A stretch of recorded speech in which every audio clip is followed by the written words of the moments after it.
While most people ignore retired passenger jets, for the world's cargo giants, each one sparks a ruthless bidding war.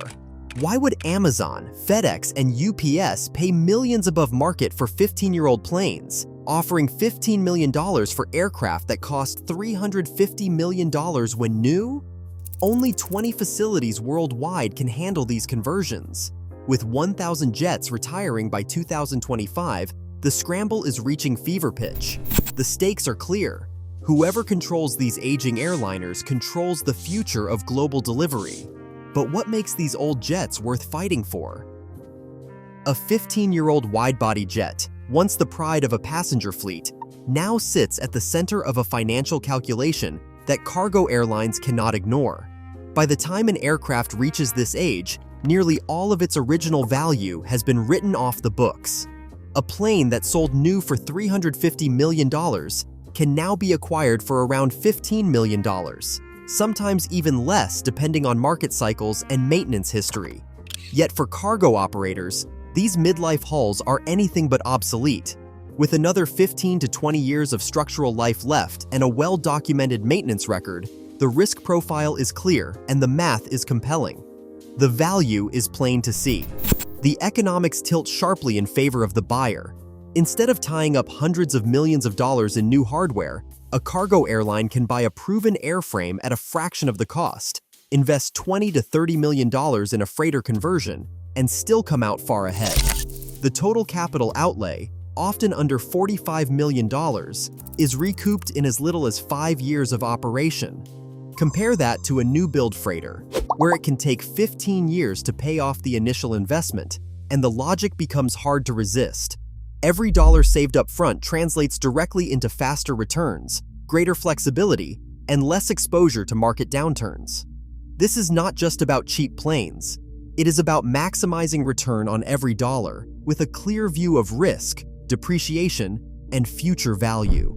As more passenger jets age out of their original roles, cargo carriers see opportunity, not just in the airframes themselves, but in the financial edge they offer over anyone still betting on new planes. The result is a scramble for the perfect age jet, with demand set to outstrip supply and competition intensifying for every viable hull that hits the market. At the heart of the cargo jet boom lies a bottleneck that money alone cannot solve. Every passenger-to-freighter conversion requires specialized facilities, skilled teams, and regulatory approvals, resources that are in far shorter supply than the jets themselves. Globally, only about 24 shops have the certification and tooling to perform these complex conversions. Each shop can handle just a handful of aircraft per year, and wide-body projects such as the 737 or A330E can take 6 months or more per plane. As airlines accelerated retirements, with over 1,000 jets expected to exit passenger service by 2025, the conversion industry found itself overwhelmed. Booking horizons stretched from months to years. Major providers like Israel Aerospace Industries, EFW, and ST Engineering reported their lines committed well into the second half of the decade.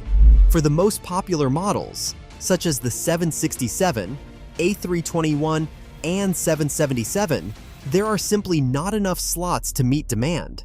Some operators are forced to reserve conversion capacity years before a jet even leaves passenger service, locking in their place in line before competitors can react. The cost is steep.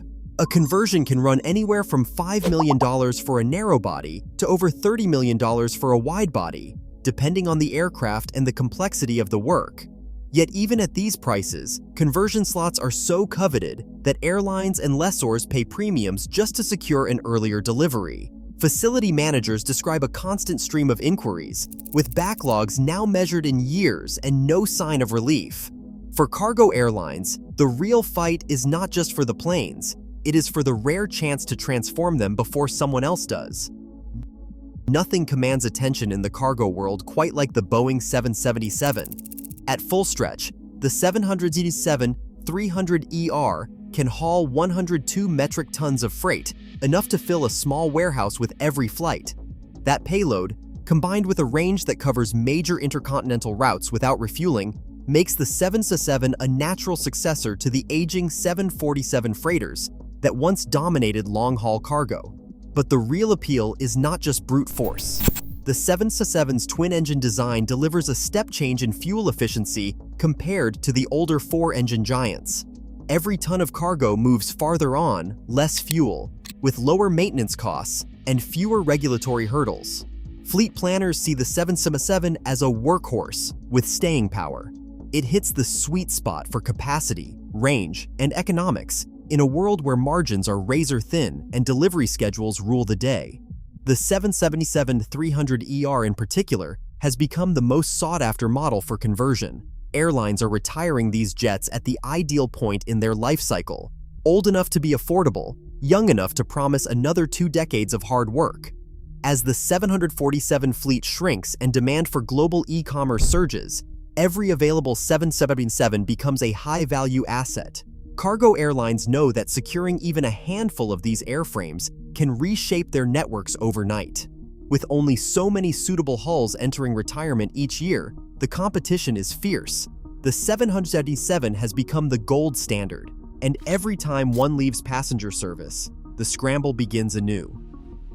Amazon's fleet planners have rewritten the rules of the cargo market.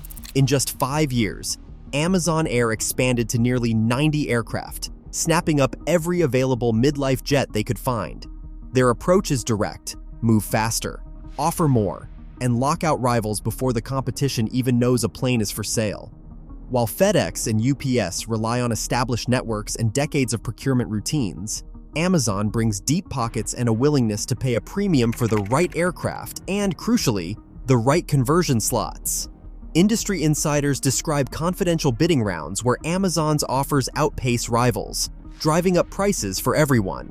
Appraisers note that values for desirable 767s and 77s have surged since 2019, with buyers sometimes accepting double-digit increases over pre-pandemic levels. For traditional cargo giants, the old playbook no longer works. The new reality is a market where speed and cash win the day, and where even a single missed opportunity can mean years of lost capacity. Every jet that joins Amazon's fleet is one less for anyone else. FedEx has set its sights on the Airbus A330, targeting 30 conversions as more than 200 of these jets exit passenger service. The Airbus A330 offers a rare window of supply. Its retirement wave is just beginning, and for now the market holds enough airframes to support a major fleet refresh. European carriers and DHL are also circling, driving up the value of each available hull and turning every conversion slot into a million-dollar asset. While the A330 pool looks deep on paper, competition is heating up fast. Across the Atlantic, the story is very different for the Boeing 767. Only about 300 suitable 767 aircraft remain worldwide, and Amazon has already secured close to 40% of that fleet through direct purchases and long-term leases. Prices for convertible 767s have doubled since 2019, leaving FedEx and UPS scrambling to lock in the last available airframes. Appraisers now treat the 767 as a scarce commodity, with each transaction setting a new high watermark. For airlines and cargo operators, the contrast is stark. The Airbus A330 represents a fleeting opportunity, abundant today, but with demand building. The 767, once the backbone of Global Express, is now a battleground of scarcity, where every jet that slips away could mean years of lost revenue and market share. Sale and leaseback deals have quietly become a financial lever in the race for cargo dominance. When Delta retired several 767 aircraft, Amazon moved quickly, buying a batch outright and sending them directly into freighter conversions. These jets once carried passengers across the country, and now they haul e-commerce packages, their value reborn in a different market. Passenger airlines increasingly find it more lucrative to sell aging wide-bodies into the cargo conversion pipeline than to keep them flying in their own schedules. In some cases, airlines sign long-term maintenance or support contracts on jets they no longer own, capturing revenue streams from aircraft that never return to their own gates. But hardware is not the only constraint. The real choke point now is people. Skilled mechanics have become the most sought-after resource in the industry. Conversion shops and airlines are locked in a tug-of-war for experienced technicians, offering six-figure pay packages and five-figure signing bonuses to lure talent from rivals. Training a new wide-body specialist takes 2 years or more, so even aggressive hiring cannot keep up with the wave of demand. Across the industry, idle jets wait in line for hangar space and qualified hands, while the pool of available labor grows only slowly. With the next major wave of retired jets not expected until 2030, the squeeze on both metal and manpower is only set to intensify. Right now, the world's supply chains depend on a shrinking pool of aging jets. As e-commerce grows and conversion backlogs stretch for years, every retired plane sparks a high-stakes gamble. The next logistics breakthrough may hinge not on new technology, but on who controls yesterday's aircraft. Share your thoughts below.